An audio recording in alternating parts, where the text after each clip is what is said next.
Bonjour, bonjour dans les bénédictions. Bon réveil. Vous voulez vous débarrasser des vibrations négatives. Vous voulez vous débarrasser des personnes malveillantes. Vous voulez vous débarrasser des ennemis. Vous voulez mieux comprendre euh, votre collaborateur. Ou vous voulez comprendre une entreprise. Vous voulez vous débarrasser d'une sorcellerie négative. Vous voulez exorciser votre personnalité. Bref, vous voulez être heureux en étant le maître de votre esprit, en étant au volant de votre vie spirituelle, en exploitant votre potentialité, tous les pouvoirs que Dieu vous a donnés, en toute liberté.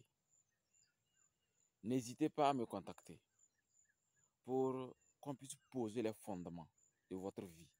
D'abord, une consultation pour éclaircir votre vie, pour mettre en place une stratégie qui vous permet de mieux cerner qui vous êtes réellement.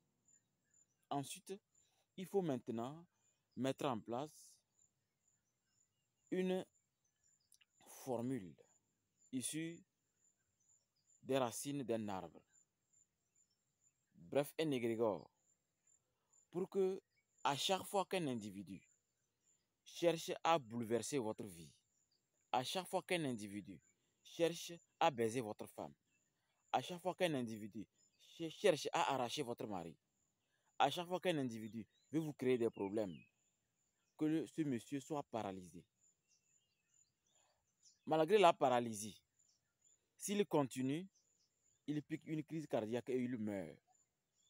C'est ça qu'on appelle tuer celui qui veut vous tuer. Nous avons tellement géré les choses. Par exemple, cette matinée, nous venons de finir la prière sur la montagne. Et quand les gens sont en train de se confesser sous l'arbre sacré, on a remarqué que, en fait, j'ai remarqué, puisque c'est des trucs qui ne doivent pas être enregistrés, mais les gens veulent se débarrasser des choses dont ils ne sont pas débarrassés. Ça a calciné. Il y a des gens qu'on doit tuer. Comment tu vas te mettre à empoisonner ton enfant? On le désintoxique. Tu continues. Tu l'envoûtes. Tu mets des talismans sous son lit. Il prend, il brûle. Tu remets. Tu lui menaces de mort. Lorsque l'enfant fuit. Et maintenant, l'enfant ne rêve chaque nuit que tu es en train de l'avaler. Comment un papa peut avaler son enfant? Comment? Comment une maman peut prendre la spatule, c'est-à-dire le bois avec lequel on peut la pâte là, pour frapper l'enfant dans le sommeil, pour chasser l'enfant avec des menaces? Laissez les enfants réussir. Laissez la jeunesse réussir à travers leurs propres efforts. Laissez des gens l'opportunité de montrer ce qu'ils ont dans le ventre. N'obligez pas des gens à faire ce que vous voulez. Un individu pour réussir doit être libre. Il faut une liberté totale pour réussir. Il faut une liberté totale pour réussir.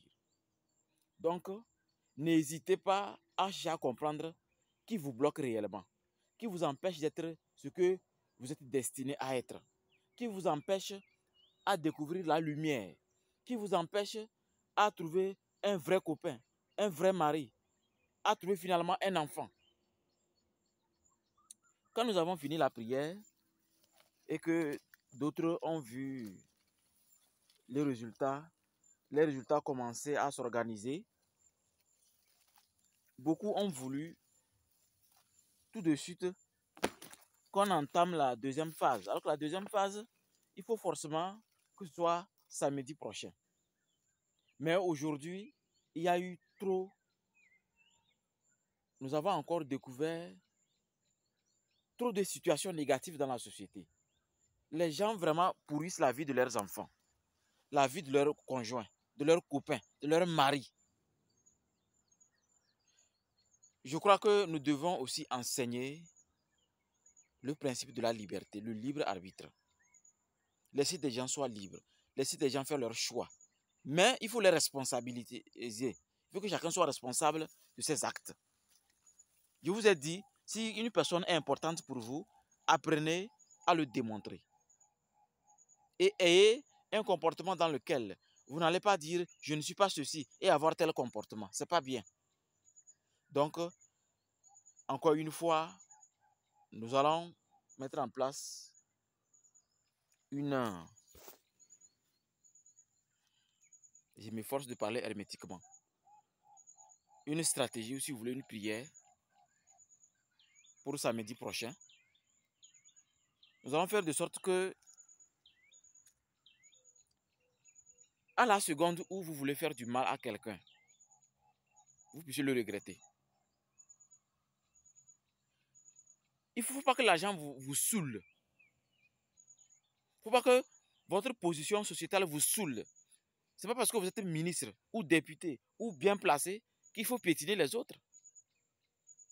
Un membre de la famille, si on vous demande quelque chose, vous ne pouvez pas, mais ça c'est le but là. C'est quoi maintenant? Vous allez chercher à fatiguer la personne, à tellement pourrir la vie de la personne spirituellement. Nous avons fait des prières et les gens ont été exorcisés, purifiés, libérés. Et chacun est maintenant responsable de ses vibrations. On les a montré comment manipuler leurs propres énergies pour les canaliser et éviter d'être toujours sous l'emprise du mal, de la sorcellerie négative, des entités négatives, des démons, des diables. Les diables sont des esprits réorientés par certaines personnes de la famille pour vous fatiguer. Les démons, la plupart du temps, ce sont des esprits revenus dans ce monde pour se venger. Donc, ils ont besoin d'un corps. Ils ont besoin d'un corps, de posséder un corps avant de pouvoir se manifester dans le monde. C'est la raison pour laquelle, quand nous, on exorcise un démon, alors s'il ne sait pas faire, il risque d'aller dans la marmite des initiés. Oui, on va le cuisiner et on le mange. Parce que le démon est l'entité qui contient beaucoup de vibrations du monde invisible. Donc s'il continue à déranger quelqu'un, on l'exorcise, il continue, alors il risque de passer dans la marmite des initiés et nous on va le manger. Parce que le démon contient des vibrations spirituelles très intenses qui font que le troisième œil est pur. À la seconde où vous mettez un cristal quartz comme ça, un cristal comme ça, vous allez voir que vous allez pouvoir regarder et voir ce qui est démon, ce qui est esprit et ce qui est possession. Et où on peut distiller maintenant et voir qu'est-ce qui peut passer à la marmite. Alors, bon samedi et que les bénédictions de Dieu, le grand macrocosme, vous accompagnent toujours et encore.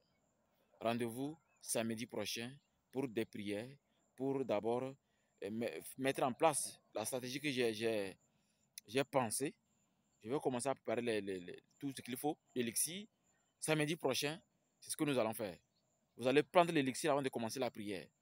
Et en pleine prière, celui qui a vraiment mis votre esprit dans une bouteille, dans un cercueil, dans un volcan, dans une montagne, dans un vagin, dans un cimetière, avant de quitter cette montagne pour entrer à la maison, on va vous informer que la personne elle est paralysée. D'autres même sont déjà à la morgue. Samedi prochain, c'est ce que nous allons faire. Bonne journée dans les bénédictions divines. Bye bye.